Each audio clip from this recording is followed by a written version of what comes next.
Hello everybody, I'm Don Arleth and welcome back for another round of World Talks here on TVP World. Danish Prime Minister Mette Frederiksen said after meeting French President Emmanuel Macron in Paris that political leaders in Europe and beyond gave her their full support on respecting international borders. Commitments of the Danish Prime Minister referred to the announcement of US President Donald Trump, who expressed his desire to take control of Greenland, the autonomous territory of the Kingdom of Denmark, preferably by agreement, but also not ruling out force. And now joining me to discuss this is political analyst Eusebiu. We practiced this, but it's always hard for me. Slavitescu. Well, you got it right this time. Thank you for having me. All right, sorry about that. Well, thank you very much for joining us. We appreciate you coming on tonight. So we look at Greenland, we see what President Trump has said. Yeah. We've also heard about the fiery conversation that President Trump had with the Prime Minister. So after this, and after everything that we see from natural resources to the vast coastline that they share in the Arctic Circle, why is Greenland so important for President Donald Trump? Well, let me start by saying, if democracy seems to be out of style these days, and it seems to be out of style, the age of imperialism seems to make a hard comeback. I've seen the other days on Fox News some of the language on Greenland, on taking over, that I've seen on the Russian studios, on Ukraine. It seems to me that the Russians would be lapping this up because absolutely. I mean, they are opening a bottle of champagne just for Donald Trump having this language. Yeah. Because this is the thing in diplomacy, and absolutely every diplomat will tell you that language matters. It's extremely important, right? So when Donald Trump was asked, do you single out military force? He didn't respond, right? Right. Today, the French foreign minister, after the visit, because the Danish Prime Minister is doing a tour around Europe, because instead of focusing on Ukraine, right, and having Ukraine win, we're sidelined. Exactly. We have now the Danish Prime Minister doing a European tour to drum up support for Denmark territorial integrity. So today, I saw it on Politics a couple of hours ago, the French foreign minister, again, the French foreign minister said, if Denmark asks us to send troops, we will. I mean, just imagine how crazy this is. We're talking about United States of America, the backbone of Europe's security, French and European troops in Greenland, right? Defending against a hostile takeover. Okay, let me say it, it's just rhetoric so far. It's Donald Trump. And we have seen his crazy rhetorics all over again, but the language, again, it matters. I am expecting tomorrow or the next week to hear some of the Russian politicians or spokesperson or even Vladimir Putin using this language. Yeah, and this is what makes it so dangerous. Unfortunately, I agree. I'm also afraid that this will be used for the domestic political audience in Russia, but also to a wider international audience. And it actually has a lot of people saying things that they probably shouldn't be saying in the United States in the current situation. All right. Well, let's take a look maybe from another perspective. If we look at the cost for Denmark, that it's expensive, $600 million per year. It comes out to about $10,000 a head in subsidies to keep kind of Greenland moving along. Their exports are around $3 billion. 99% of their exports are halibut and shrimp. Yeah. So for a country like Denmark, which is only 6 million people, is it worth hanging on to? It definitely is worth it hanging on. So let's first say $600 million's a lot of money. It is, but it's a very rich country. Let's not forget that. Yeah. It's one of the highest in Europe. And also, why is Greenland so important to Donald Trump, right?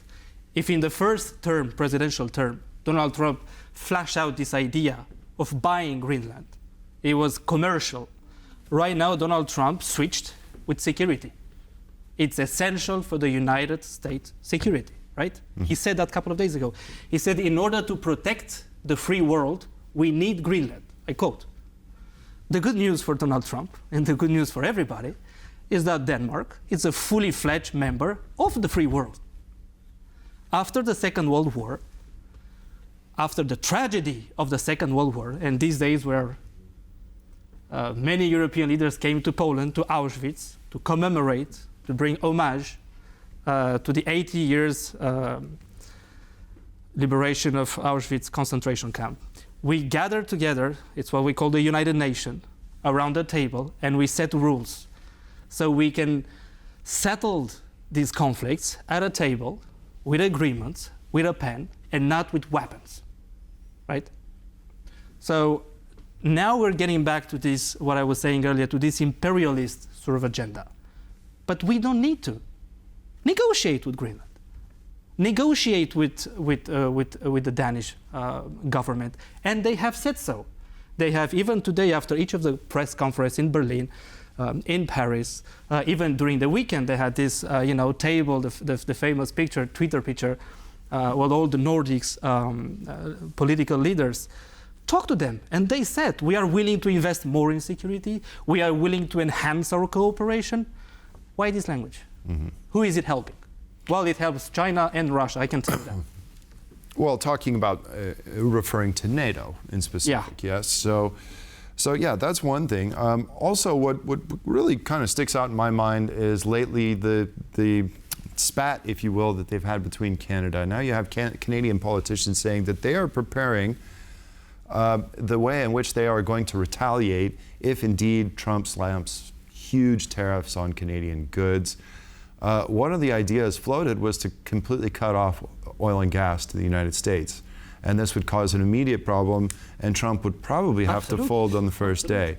So when we look at the situation over here in Europe and with Denmark, what's in their deck of cards as far as derailing Donald Trump's plans? Forget the tariffs. Yeah. Tariffs is the language that Donald Trump kept using in the past 15 years. Every country seems to be making money out of the United States. Not all of it is true. Some of it might be true. But the same language, remember, Donald Trump called a couple of times Justin Trudeau, the Canadian Prime Minister, an American governor. Mm-hmm. What did he want to say with it, right? That Canada should be annexed and be another American state. 51st state. Again, yeah. Language. Yeah. And if the United States has the strongest army ever, and it has, and they have been our most trusted allies, and I hope this will only continue. We don't have better friends. Let's not forget the United States saved Europe 3 times at least. First World War, Second World War, and the third time, the Cold War, where we had the full backing of the United States. But there might come a time when the United States might need good friends and good allies. Is the United States able to face both China and Russia together? I don't think so.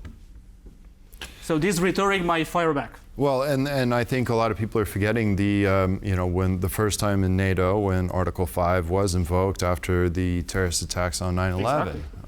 And it with is thousands of European soldiers, including Romanians, that died for this. Right, and I think and right Canadians. now that's being discounted as well, saying that basically Europe only needs to spend money and needs to spend its now new goal of 5%. But well, let me tell you, I agree with Donald Trump on this. Mm-hmm. Europe has been sleepwalking for way too long. I mean, where did we get this idea that the United States security umbrella is going to be here forever? If I would be an American voter from California or Florida, I mean, at some point, why do I have to pay for them? Mm-hmm. I mean, even now, okay, let's say until the full-scale Russian, criminal, illegal, and brutal invasion on peaceful and sovereign Ukraine, again, language matters. The defense budget of the European nations, most of them were beneath 2%. And let's give Caesar what we should give Caesar. With Donald Trump, some of the European member states increased the defense budget.